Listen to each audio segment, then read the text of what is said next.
Hello there and welcome back.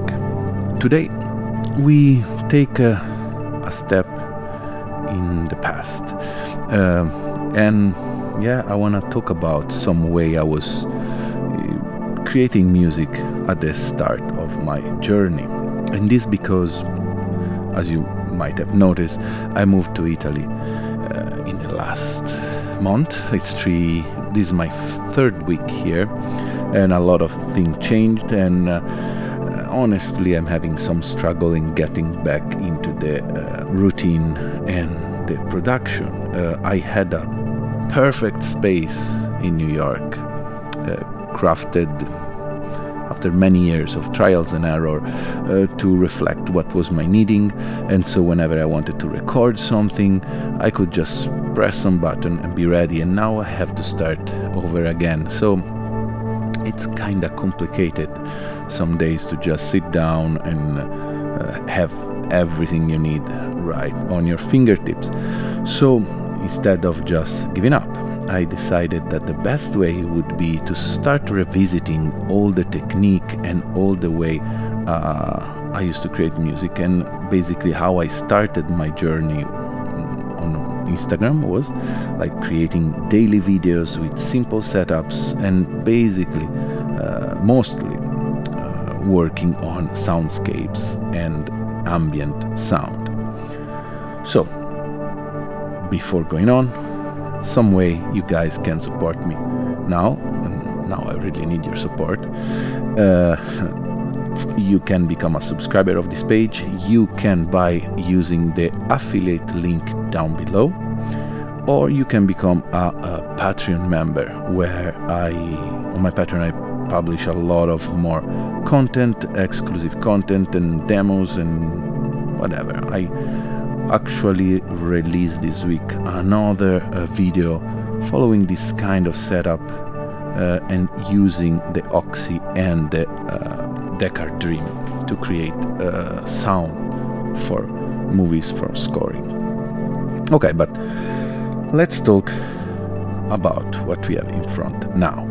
So at the beginning of my journey, the Op1 was here, Otto. Let's embrace Otto coming into the frame. He loves being here.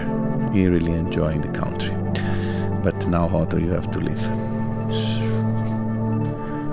So, Op1 was instrumental to find my sound and to actually learn some technique.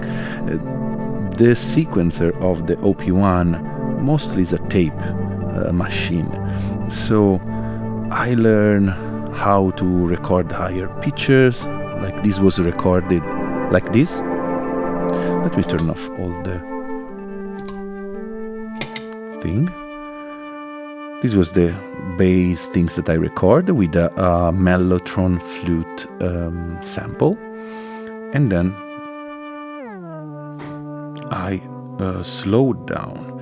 You hold shift and move this, and you can make the tape, the reel, whatever it is, go slower.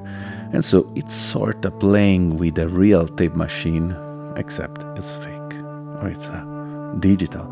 Anyway, I did a lot of recording at the beginning with that. Actually, a lot of the first 2 or 3 ambient album, this was used a lot before I got a real tape machine.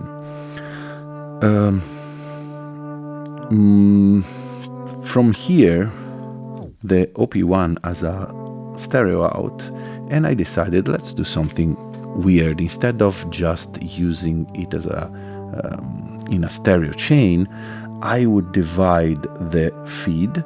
So I will send one signal to the shallow water, another to the mood, and then they will come back together in the Nightsky, and they will be used as 2 single mono signal. So why that? Because mostly I wanted one, for example, right now you would hear more the signal going into the Fairfield, and I put a lot of thing going on, and then the other, oh actually wait, to here I would have to separate, so because the signal goes inside the Nightsky, I would have to do this. So this is the sound of the shallow water, and then another signal goes inside the Chase Bliss. That Chase Bliss was another of the instrumental tools that I used.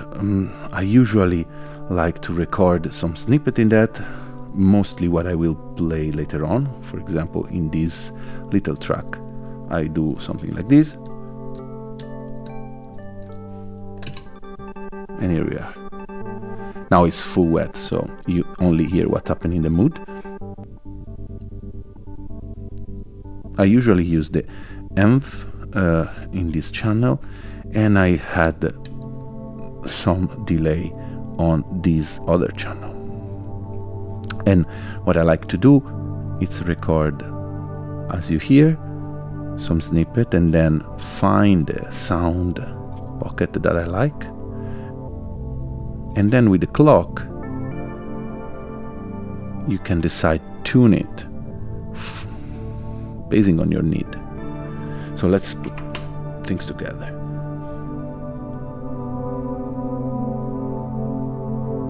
Now you hear these two mono signal then merged back into Nightsky, and here I made this patch.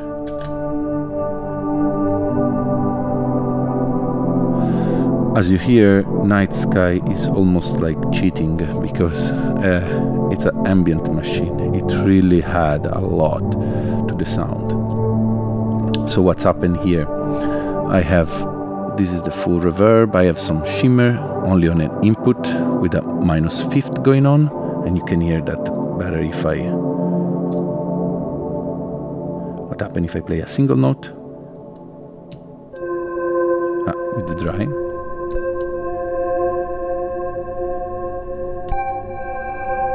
You can hear it's detuned by the interval, and then I'm using the sparse. That is one of my favorite texture of the reverb. Is a granular, so we have a lot of granular things going on, and then you can low cut or high cut, whatever you want.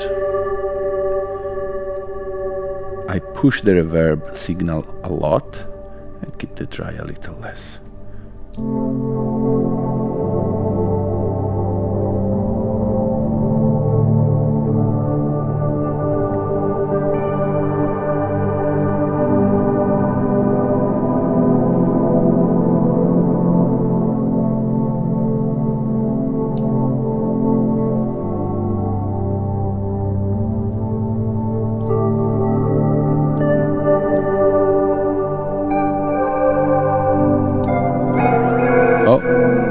That's what you shouldn't never do. The wrong scale. I'm trying to avoid the C now, so I'm in a G. I still have to remember. Whatever.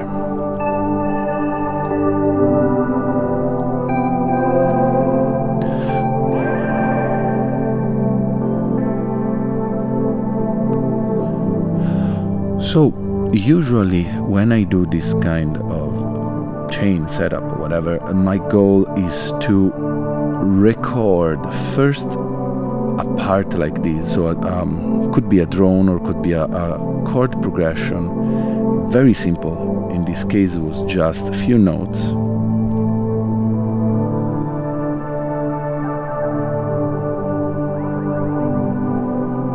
and finessing it, and then maybe using the same thing, record overdub on top of it, or add some lead tone, or what you call a theme. In this case was a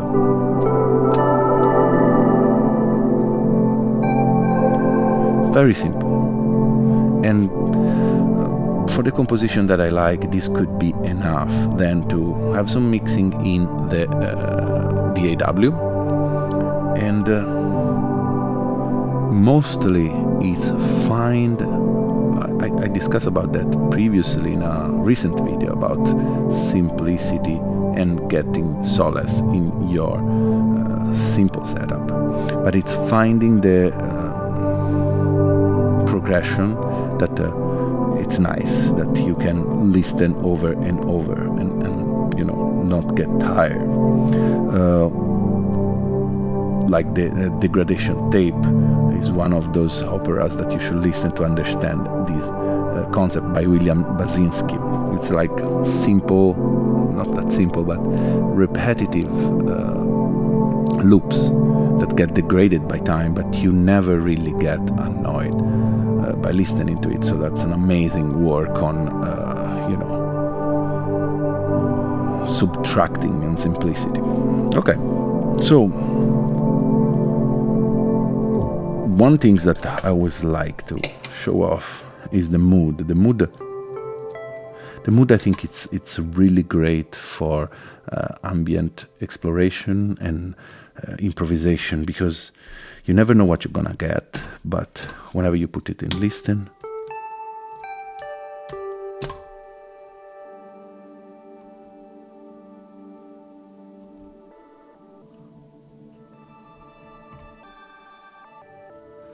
now the volume is a little low.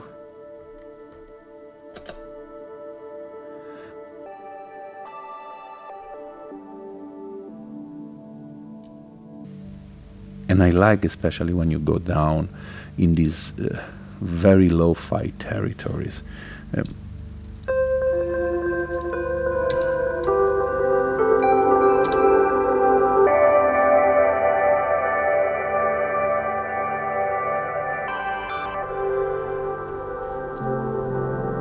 See how this would be the tune that I record. And now I'm adding full wet signal of the mood. And it had this sort of noise, but also this grain, crunchy, lo-fi vibe that really matches the this kind of sound, I'd say. Of course, there was also the Nightsky going on. I feel like this is a combination that works really great. And I'd say for a lot of ambient music that you might be used to listen, it's very simple, not very simple, but it could be very simple to get to a place where things sounds proper. And mostly, again, is trying to find the feel for it, and a couple of pedals and maybe just one sound.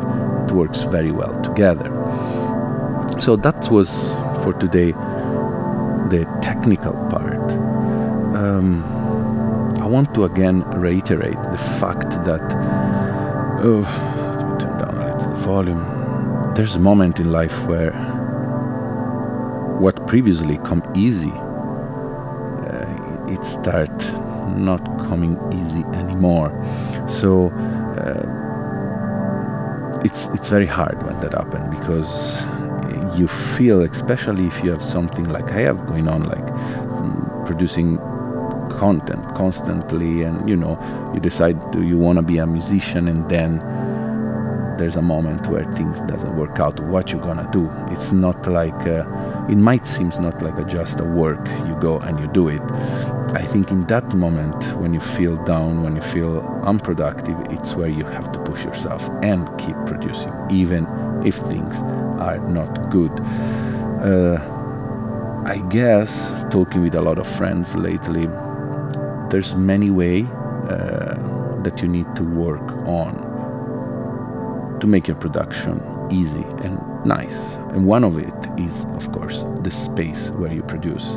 And a lot of people give that for granted or doesn't really think about it. But the space, the light, the setting, it really influences the production, the way you feel comfortable with your instrument. So I think right now I'm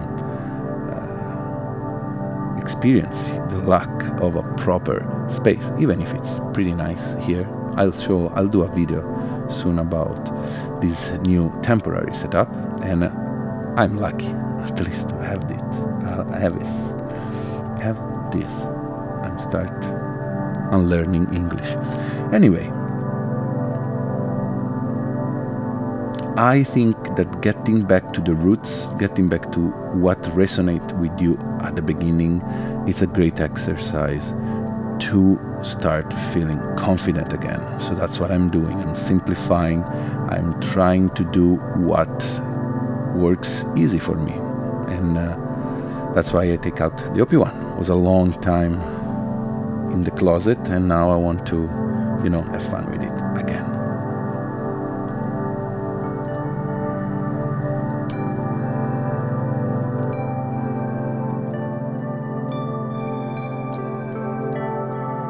Yeah, that's about it. I hope this was interesting. And again, I noticed that sharing some of the thoughts that I have in my journey here resonate with a lot of you, so I'm happy to do that more. And I hope I don't get too bored. All right. I'll see you next week. Have a great day. Bye-bye.